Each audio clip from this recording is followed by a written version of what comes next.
Hi, I'm Zach Needles, editor-in-chief of Family Business Magazine. In part one of my conversation with Kala Tuohey-McDonald, Sean Tuohy, and Mary Tuohey-Fahy, they discussed the next generation leadership transition at the Collins Companies, a family-owned industrial distributor of pipe, valves, and fittings and engineered specialties with more than a century of history. The siblings reflect on the 15-year succession planning process that culminated in them taking over for their father, how they divided leadership responsibilities based on their strengths, and what it means to step into executive roles together after initially resisting the idea of joining the family business at all.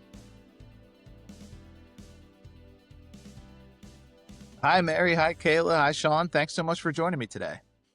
Good morning.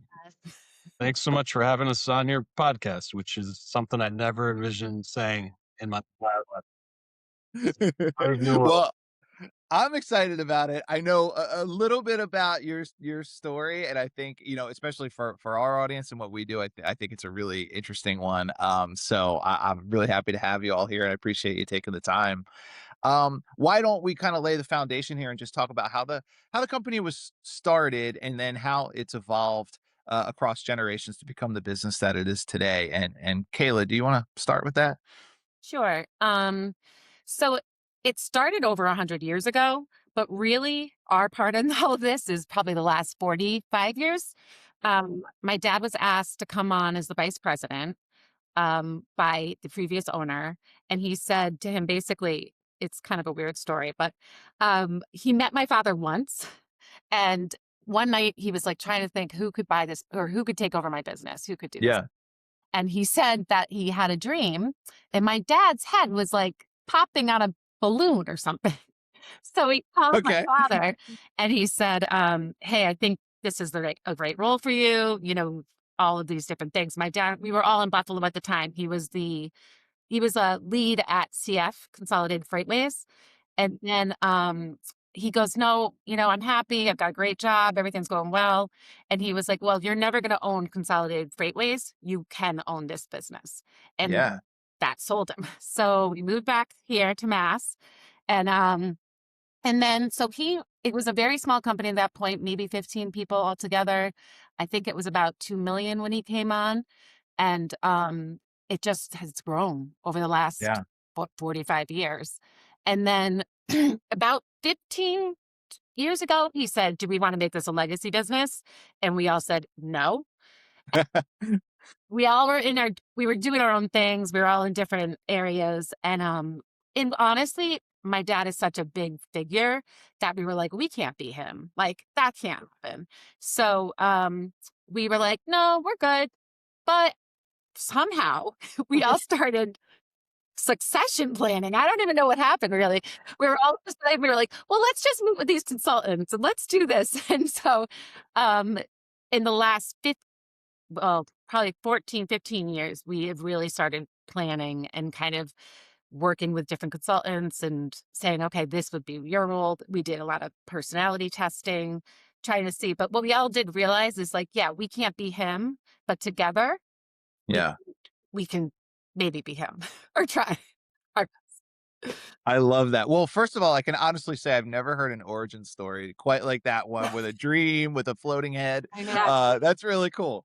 But one of the things that I have heard a few times that I think is always really interesting, because obviously we talk to a lot of family businesses that started generations ago by, the great great grandparents or whatever it might be. And I have heard a few stories like yours where it started, with someone else. It was somebody else's business and they sold it. And then from there, it becomes the foundation for a family business. And it sounds like your dad didn't set out to make it a family business at first, but at some point he realized like, hey, we might be able to make this a legacy thing. And you all weren't exactly on board with that right away, but then you embarked on this process. And I want to talk a lot about that process because I think that that's something that our audience is so interested in, right? And I think it's great that you guys did it over the course of 14, 15 years rather than 14, 15 months, which is, what some people do. If, sometimes it's 14, 15 days more like, but let's kind of lay the foundation a little bit more here. So how many family members work in the business today? So we have our dad, and he has 5 kids, and all 5 of us are in the business. And then in addition, we have uncles in the business. We have spouses in the business. So the number, I don't know. I guess I could quantify it, but it's a lot. Yeah. And even within our company, our other employees have other family members in the business. We have about 100 employees right now. And I think when we last checked, 25% of them have another family member in the business. Wow. So like we have one branch where our branch manager has both his sons in the business. So yeah, it's really a family of families. Yeah, that's really cool. I love that. And that's definitely something that makes a lot of family businesses unique is that they attract other kind of multi-generational families who want to work there because they like that atmosphere and they like this sort of, the idea of that long view and longevity. So you have a good amount of people, as you mentioned, family members in the business, and it's a good sized business overall. What kind of governance structures do you have in place for decision making? Like, do you have a business board? And beyond that, do you have other types of governance that help you make decisions as family members? So we have our board of directors, and almost the same amount of people are on our strategic planning board, which is we meet. We try to meet monthly, but it ends up being quarterly with just how busy things are, Yeah. And that's more strictly business wise. And then we also have our family board with just the immediate family. Awesome. Okay. Excellent. We have like bylaws, like family. Well, we have bylaws for the strategic planning board. And then we do have a family constitution that has, I don't know. Fortunately, we've never had to look at this stuff. Yeah. It's been a very smooth process. Yeah. So far. It's great to know it's there, but we do have a kind of a family constitution as it hopefully moves to generation 3 and all the kind of different things that can arise with that. So we do have that built, and it's just good to know it's there, I guess. Yeah. Wow, you guys have really done the work on this. This is a lot of the stuff that we, when we do these conferences or even this podcast, we kind of like recommend that families take those steps and do that. But I love that idea too, that like if you're not looking at it all the time and having to consult your bylaws and your constitution, it probably means that things are going pretty smoothly. So I think that's a good thing to mention as well. So as we were talking about, you just entered a new chapter with this leadership transition. And I want to make sure I have this right. So each of you has a distinct role now. So Kayla, you've stepped in as CEO, Sean, your COO, and Mary, your CFO. And you're taking over for your dad. So before we get into like the actual succession process, how did you each determine, or how was it determined that you would take on these specific responsibilities? So I think, honestly, I think I have the most of my father's personality, meaning like I'll go out and talk to people. I'll serve on boards. I'll do that type of thing where these two did not want to do that. Actually, Sean's on a board. Sean, you're on a board. 2 boards. And I also think we had all, like I said, we did personality testing, we did Enneagram work. And it was one of those things like I am kind of I'm a 9 on the Enneagram. I don't know if you know what that means, but it's basically the peacemaker. So I'm very much like, I want everyone happy and I want to look at the whole group.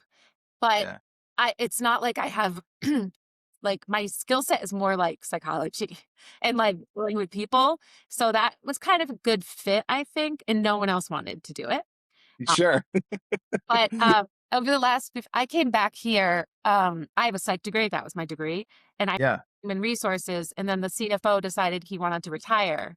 So I trained under him for a couple of years. And then I became the CFO and the human resources. Sorry. Mary. So I always knew Mary would be the better CFO because she's so good with numbers. She's so good with spreadsheets. She's very Detail oriented, I'd say. Not frugal, but meticulous. Like not frugal, but she is going to investigate. She's not going to let something go. Yeah. Where I was doing dual roles for a while, and it was like, if it's 5 cents off, it's 5 cents off. Right. Don't tell my dad. But so it was a natural progression. She had stepped back to be with her girls a little bit, and now she's back, and we're training on that role, and I'm training someone on the human resources role. And so that's kind of where I ended up. And she also went to the school of Eisenberg, Business School of Eisenberg or whatever, Heisenberg School Yeah. of Business at UMass. Yeah. And then, well, Sean does everything. I know. He's I feel like he's it was, honestly the chief of operations. yeah. Well, yeah, well, so we have our ERP, which is basically the software that runs the company. And if anybody wants to ever learn kind of a business soup to nuts, like we did an ERP change, and that you just raise your hand to be the project manager of that, and you will learn every facet of the business. Yeah. So Yeah. we had to do that about 10 years ago, and I didn't know what I was getting into at the time. I'm glad we're on the other side. I hope we never do another ERP change again. But it was a great kind of crash course on how all the cogs in the machine kind of click together. Uh, Yeah. so yeah, if the kind of transition to COO, I mean, for all of us, I feel like it was very organic. Yeah. Like Kim putting on her HR hat for as long as she did, she was kind of just the heart of the company. She talked to all our people all the time. Uh, and Mary being so ridiculous on her numbers, it just made sense there. And then the day to day, just running the business, it is all, I don't know, it all kind of felt organic. Yeah. None of this felt forced, which has been Yeah, great. I think it was almost a very natural transition, and honestly, not much has changed even with the change of the titles. It's like we've all been doing all of these things, Kayla and Sean a lot more than I have in the past couple of years because I was home with my girls, but Yeah. we've all been doing this stuff, and it's all such a team effort always that it doesn't feel as daunting knowing that we're doing it all together. It's not one, Kales has been doing the finances a lot for the past couple of years, so I still can go to her. She's right next door and Yeah. working on it together. So yeah, it takes the pressure off a little bit. Yeah. And I love, what Kayla was talking about in the beginning about how your dad was sort of such a big personality and he was the top guy for so long, right? That you kind of almost split each facet of your dad into your three roles, Yeah. which is so smart. And I think sometimes, family businesses will look at the next generation and say, well, we don't have one person who can do what the one person in charge now is doing, but maybe there are three.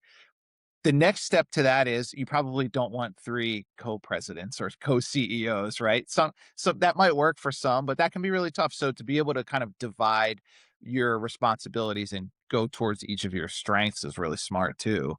Um, one more question before we jump into the succession planning. How did each of you get involved in the business initially? Because, as Kayla was saying, like when your dad first said, you want to make this a legacy business, everyone was like, you know what? I think we're good. Um, Sean, I'll start with you. How did you first join the business? Kind of what were you doing at that point? Sure. So yeah, I didn't have any plan to join the business. And we could tell our dad always did want it to be a legacy business. He would always check in with us throughout the years, like, hey, if you ever want to give it a shot. And I get it now that I'm in the business, it is something special that you want to preserve. But I didn't get Yeah. it then. Yeah. So I went to school in college in Boston for a very niche major. It was going to be music industry. And I Yeah. realized very quickly that I didn't have the personality to succeed in that realm. And it was good because it was right when Napster was coming out and the whole music industry was falling apart. Collapsing. I Yes. quickly pivoted the business. Uh, Yeah. and I worked for a financial services company in Boston for about 10 years. Well, actually about 5 years, but around 28, I was getting ready to kind of settle down with my, well, not now wife. And he's like, this is a good opportunity to give it a shot. And we said, yeah, sure. So I moved back home and that was about, 16 years ago. And now this is my hobby. And, and I love it. It's the best. I can't imagine doing anything different. Awesome. Awesome. Mary, how about you? So we all joke because we all started on like Saturday mornings. Like that was what we did on the weekend. Dad came in, we were out running around the warehouse and shredding paper and, cleaning up his Yeah. office and stuff like that. So we've all always been here. Right.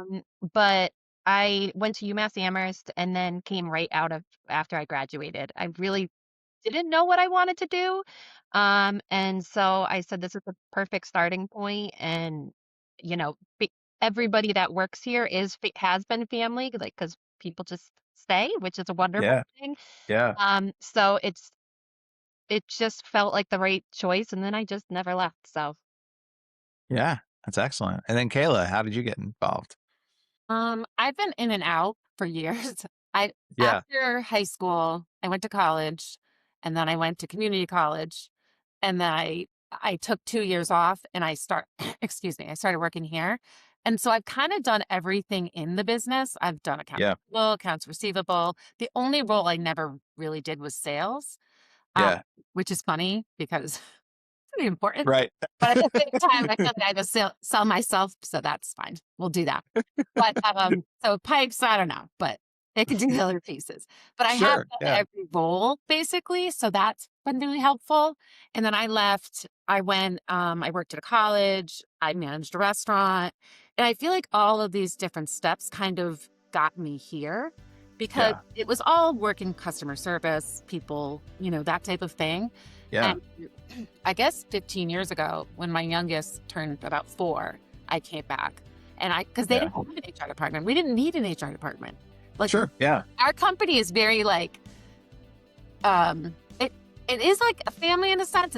But it's like, we've never needed any of those bigger or had Yeah, any the bigger formal, you know. yes, Right. things. Yeah. So Yeah, it's yeah. like, oh, okay, how do we have a policy? We don't even know what a policy is. Yeah. But Right. so we had to build that, and that's why I Yeah. came back, and not knowing that I would ever go into the CFO role.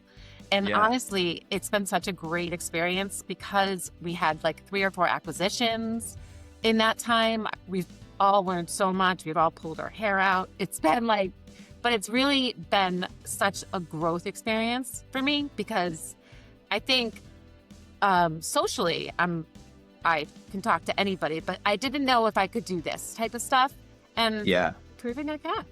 Yeah.